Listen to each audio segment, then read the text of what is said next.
Hoje vamos falar da lei número 22 das 48 leis do poder. E essa lei aqui ela é muito interessante, porque às vezes as pessoas podem achar que não faz sentido, mas eu vou te provar hoje que faz sentido e que você vai conseguir usar ela na sua vida de uma maneira bem interessante. Lei número 22, renda-se, abre parênteses, estrategicamente. A grande ideia dessa lei que Robert Greene, que é o nosso autor, vai trazer pra gente, é que você vai simplesmente pegar e vai transformar a sua fraqueza em poder. E aí o que você precisa entender? Você precisa entender que não tem como sempre estarmos na vantagem. Eu sei que nós lemos o livro, eu sei que você é uma pessoa inteligente, eu sei que você é uma pessoa capaz, mas é praticamente impossível estarmos na vantagem em todos os momentos da vida. E eu preciso que você entenda isso, que o momento em que você esteja em desvantagem, você não pode brigar, porque você está em desvantagem. Você precisa se reposicionar, porque se o seu inimigo for mais poderoso que você e você bater de frente com ele, estando em desvantagem, você vai ser aniquilado. Então lembre-se do seguinte, você precisa, em um momento de desvantagem, se reposicionar, para assim que o inimigo mostrar algum ponto de desvantagem, ou mostrar alguma fraqueza, você atacar ele e conseguir aniquilar ele. Lembrando que nós estamos falando isso daqui de maneira figurativa. Você nunca vai utilizar esse conhecimento para o mal. Você vai utilizar esse conhecimento para você se prevenir de problemas. Ou seja, se em algum momento da sua vida, do seu trabalho, do seu emprego, você está em desvantagem, você se sente como ser humano, porque nós sentimos isso, uma necessidade emocional de confrontar, nós sentimos raiva, tristeza, indignação, você estando em desvantagem, você tem que se reposicionar. Porque se você atacar, se você partir para ofensa, se você partir para ignorância, você vai perder, porque você está em desvantagem. Então, é necessário que você aceite conscientemente, com a razão, superando as emoções, superando a sua indignação, superando tudo que você esteja sentindo de emoção negativa, de que você querer rebater. É necessário que você aceite temporariamente a derrota. Porque quando você aceita a derrota, a pessoa que está te atacando, a pessoa que está te dando uma bronca, a pessoa que está querendo mostrar que ela está superior a você, ela não espera essa reação. Ela espera que você confronte. Mas quando você mostra pra ela que você entende o lado dela,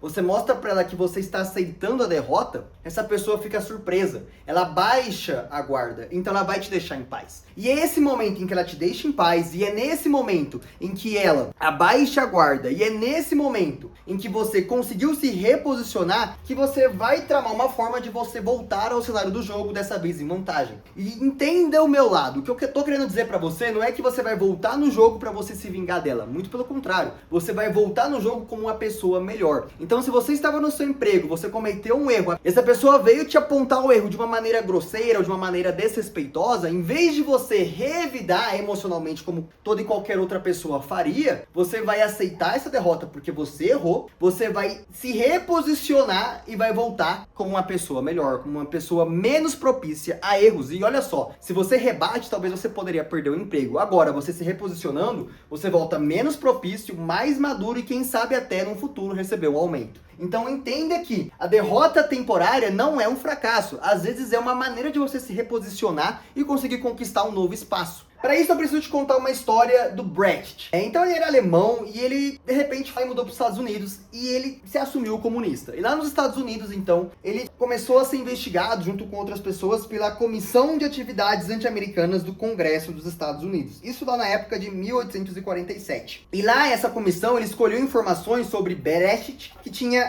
abertamente defendido o marxismo, e ele resolveu que ele ia deixar os Estados Unidos. Só que na data anterior a ele sair dos Estados Unidos, a comissão chamou ele para ele dar um depoimento. Só que além dele, vários outros roteiristas, produtores e diretores também foram chamados. E todo esse grupo, eles ficaram conhecidos como os 19 de Hollywood. E o que aconteceu? Aconteceu o seguinte, essas pessoas elas eram chamadas a prestar depoimento e elas literalmente já na defensiva, já em desvantagem, atacavam as pessoas da comissão. E eles não conseguiram nada com isso, só que o Brecht ele teve uma outra sacada, ele tentou alertar eles sobre isso, só que ninguém quis seguir, somente o Brecht seguiu isso daí, que era simplesmente, em vez de atacar, simplesmente concordar com eles e ser uma pessoa que saía pela tangente. Então, quando entrevistaram Brecht, perguntaram, esses textos são seus? Ele falava assim, olha, esse texto fui eu que escrevi. Ah, mas nesse texto aqui você está defendendo o comunismo. Olha, na realidade, esse texto aqui eu escrevi ele em alemão. E quando você traduz do alemão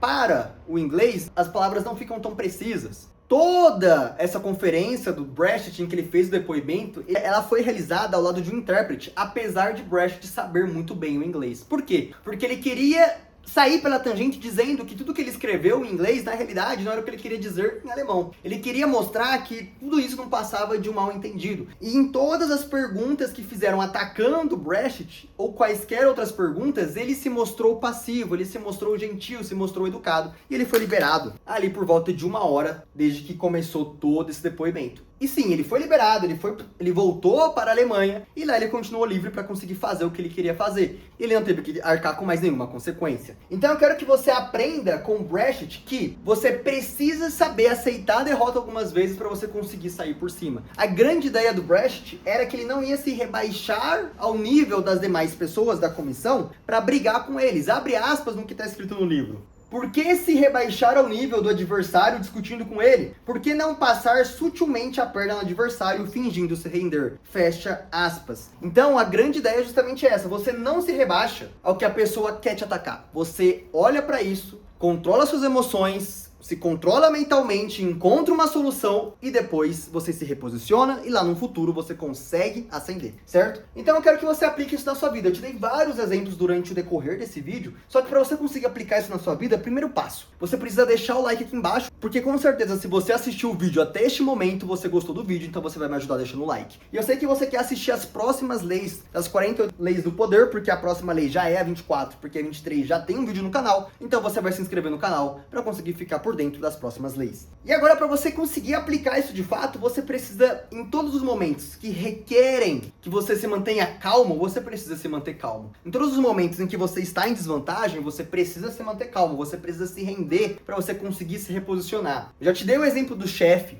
que vem te dar uma bronca de algo errado que você fez no trabalho. Eu já te dei o exemplo de outras pessoas superiores que podem querer te prejudicar e que você também aceita, entre aspas, a forma deles te prejudicarem para você mostrar o seu valor no futuro. Agora eu vou te dar um exemplo meu. Um exemplo um pouco estoico, digamos assim, que aconteceu comigo hoje enquanto eu estava na academia. Aconteceu que eu estava indo encher minha garrafa de água. Eu tenho uma garrafa de plástico de aproximadamente 1,5 litro e eu gosto de encher essa garrafa porque como eu preciso beber 3 litros de água por dia, eu bebo uma de manhã e uma à tarde. E no momento que eu estava enchendo essa garrafa de água, eu me distraí, porque a garrafa demora para encher, eu me distraí olhando para outros cantos e de repente eu sinto um gelado no pé. Eu olho assim e a água está escorrendo da garrafa e caindo direto no meu pé, dentro do meu sapato, molhando a minha meia. E o meu sapato por dentro. E aí eu olho para essa situação, eu encaixo novamente a garrafa dentro do bebedouro para ela terminar de encher. E o que eu poderia fazer era ficar bravo, eu poderia espernear, fechar a garrafa, subir pro banheiro, pegar a meia, secar ela no secador. Simplesmente eu falei, olha, já não tem mais o que fazer. Eu já perdi, eu já estou em desvantagem, a minha meia já está molhada. O meu pé já está gelado porque eu estava enchendo a garrafa com água gelada. Então o que eu posso fazer? Simplesmente eu tenho que aceitar que isso daqui aconteceu por falha minha, eu me distraí e a água caiu no meu pé e agora eu vou ter que continuar fazendo o meu exercício porque em algum momento vai secar. Então perceba que essa lei não se aplica somente no quesito social de você se render para as outras pessoas. Se aplica também no quesito estoico de você olhar e falar, cara, já aconteceu, já molhei meu pé, já não tem mais o que fazer. Tipo assim, se eu ficar bravo, se eu gritar, se eu bater a cabeça na parede, não tenho o que fazer, eu já molhei o pé. O que eu posso fazer é ir lá, secar a meia e tudo mais. Mas eu também posso pegar e seguir o meu caminho como se nada tivesse acontecido. E eu escolhi a segunda opção, seguir o meu caminho como se nada tivesse acontecido, porque afinal de contas, eu já estava em desvantagem. O problema já tinha acontecido. Ou seja, eu simplesmente me reposicionei. Falei, olha, eu já tô na desvantagem, então eu vou seguir meu treino, não tem mais o que fazer. Então perceba que existem situações que você precisa de fato manter a calma. Então, eu acho que você consegue aplicar essa lei em todos os aspectos da sua vida, tanto para você mesmo, uma relação somente com você, quanto também para uma relação social com outras pessoas. Isso daqui é um conceito extremamente importante, que poucas pessoas trazem para comentar com você, e eu acho que nem eu falei para vocês, para mim é uma das leis mais poderosas deste livro, das que a gente leu até agora. Então, dito tudo isso, esse foi meu papo de irmão para você hoje. A gente se vê então daqui a 3 dias no próximo vídeo, onde nós vamos falar sobre a lei número 24, e a lei ela é bem clássica, represente o cortesão perfeito. Eu espero você lá pra gente conversar um pouco sobre ela.